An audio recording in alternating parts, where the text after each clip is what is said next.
अतिथि देवो भव। एक समय की बात है। दो आदमी राजस्थान के रेगिस्तान से गुजर रहे थे।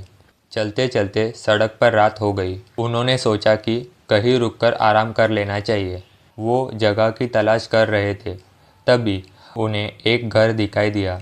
वो घर के पास पहुँचे और उन्होंने पूछा कि घर में कोई है क्या। तो घर का मालिक सोहनलाल घर के बाहर आया। वहाँ दो व्यक्तियों को खड़ा देखकर उसने पूछा, तुम लोग कौन हो? तुम यहाँ रात को क्या कर रहे हो?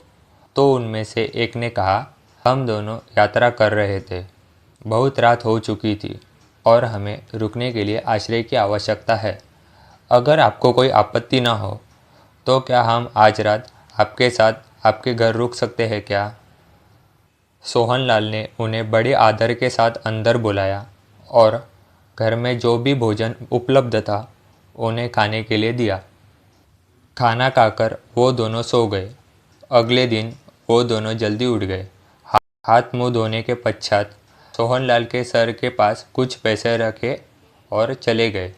जब वे कुछ दूर चले गए तो उनके पीछे से एक आवाज़ आई, रुको। उन्होंने पीछे मुड़कर देखा। सोहनलाल भागते हुए उनके पीछे आ रहा था। उसको देखकर वे दोनों रुक गए।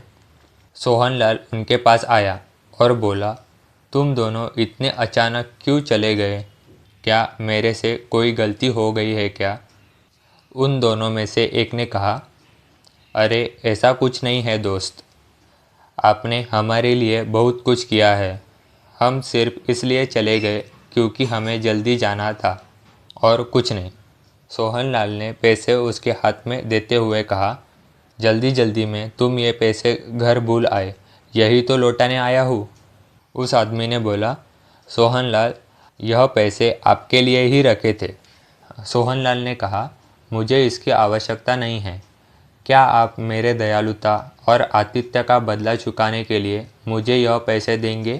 दोनों को सोहनलाल की बात का मतलब समझ आ गया कि मुसीबत में मदद करने वाले का एहसान कभी नहीं चुकाया जा सकता।